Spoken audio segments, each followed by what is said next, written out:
क्या आपने कभी सोचा है, हर महान आत्मा की मृत्यु का कोई न कोई निशान, कोई तिथि, कोई कथा जरूर मिलती है।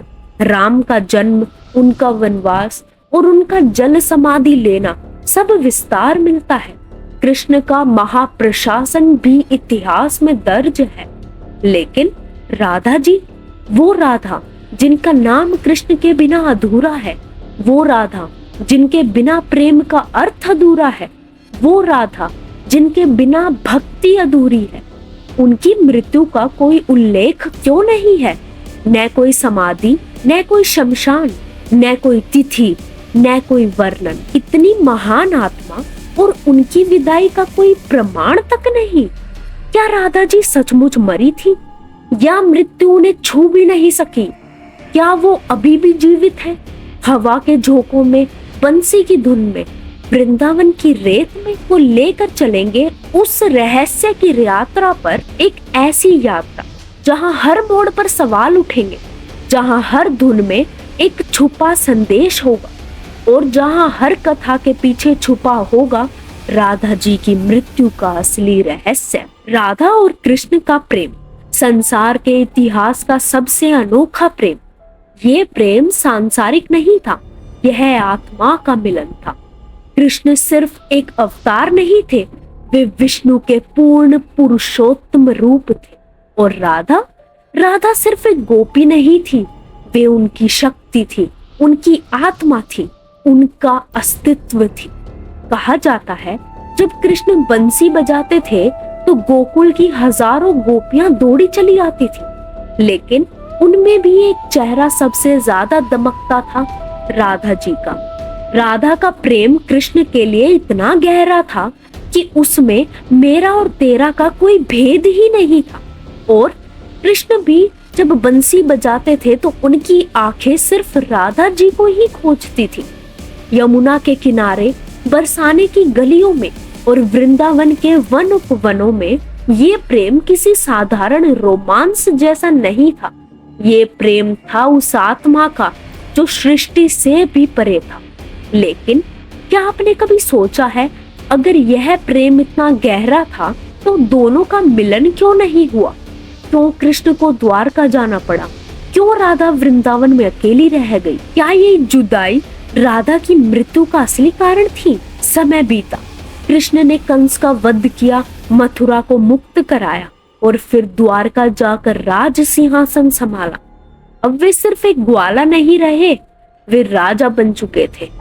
उनके चारों तरफ रुक्मणी, सत्यभामा जैसी पत्नियां थी। लेकिन क्या उनकी आत्मा कभी उन रानियों में बसी? नहीं, उनकी आत्मा तो हमेशा राधा में ही थी। दूसरी तरफ राधा वृंदावन में अकेली रह गई। उनके पास न कोई राजमहल था, न रत्न जटित आभूषण, बस कृष्ण की यादें और बंसी की धुन। कहते हैं, जब रात के सन्नाटे में यमुना बहती थी तो उसमें बंसी की धुन गूंजती थी। क्या सचमुच कृष्ण दूर द्वारका से राधा को पुकारते थे, या फिर यह राधा का ही हृदय था जो हवा में बंसी बनकर गूंजता था? राधा की आंखें आंसुओं से भीगती रही, उनका शरीर कमजोर होता गया, लेकिन उनकी आत्मा और मजबूत होती थी। लोग कहते हैं, जब राधा रोती थी तो यमुना का पानी खारा हो जाता था। क्या ये सिर्फ एक कथा है, या सचमुच राधा का दर्द प्रकृति तक को हिला देता है?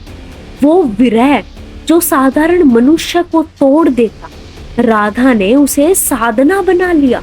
वो विरह ही था जो उन्हें मृत्यु की ओर ले जा रहा था। लेकिन यह मृत्यु साधारण नहीं थी, यह मृत्यु भी एक रहस्य बनने वाली थी। दोस्तों, जब भी हम राधा कृष्ण का नाम लेते हैं तो मन में एक दिव्य छवि उभरती है, एक ऐसा प्रेम जो सांसारिक नहीं, आध्यात्मिक था। लेकिन समय का पहिया घूमता है। कृष्ण का जन्म उद्देश्यपूर्ण था, उन्हें महाभारत जैसे महासंग्राम का संचालन करना था और द्वारका का राज्य संभालना था। वो वृंदावन को छोड़कर चले गए और यहीं से शुरू हुआ राधा का असली संघर्ष। हर सुबह वो यमुना किनारे जाती, उस वृक्ष के नीचे बैठती जहाँ कृष्ण उनसे मिलने आते थे। घंटों, दिनों, महीनों तक उन्होंने वही किया, इंतजार। उनकी आंखें हर बार यही ढूंढती, कहीं से बांसुरी की धुन सुनाई दे जाए, लेकिन वो धुन अब सिर्फ यादों में गूंजती थी। राधा के लिए यह विरह ही धीरे धीरे मृत्यु का रूप लेने लगा।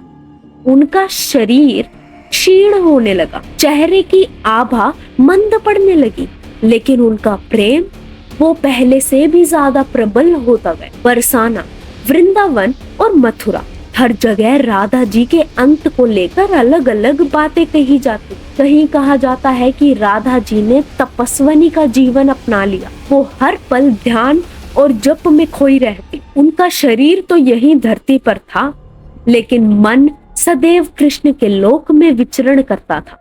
कुछ लोग कहते हैं राधा जी ने कृष्ण से विवाह न होने का व्रज अपने भीतर दबा लिया। यह पीड़ा इतनी गहरी थी कि धीरे धीरे उनका शरीर इसे सह नहीं पाया।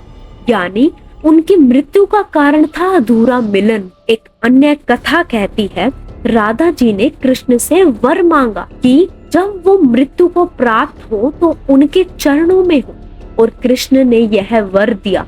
लेकिन दोस्तों, सवाल यह है कि अगर यह सच है, पुराणों ने इसे विस्तार में क्यों नहीं लिखा? उत्तर है क्योंकि राधा की मृत्यु कोई साधारण घटना नहीं थी। यह एक रहस्य थी जिसे शब्दों में बांधना असंभव था। कहा जाता है कि जब राधा जी का शरीर अब और विरह सहन नहीं कर पा रहा था, तब उनके हृदय में बस एक ही इच्छा बची थी, कृष्ण को आखिरी बार देखना। कृष्ण जो द्वारका में थे, उन्हें यह आभास हो गया।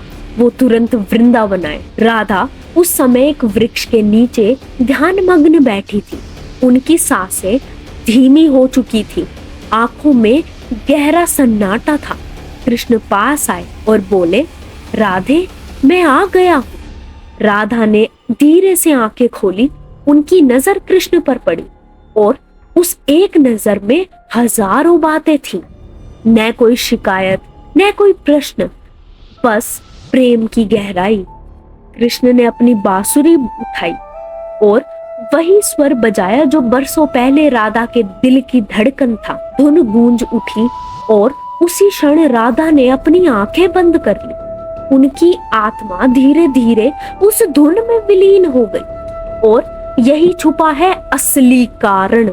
राधा जी का अंत प्रेम की धुन में विलीन होकर हुआ। उनका शरीर तो नश्वर था, लेकिन आत्मा कृष्ण की बांसुरी के स्वर में समा गई थी। कहा जाता है कि उसी दिन से कृष्ण ने बांसुरी बजाना छोड़ दिया, क्योंकि अब वो स्वर सुनने वाला कोई बचा ही नहीं था।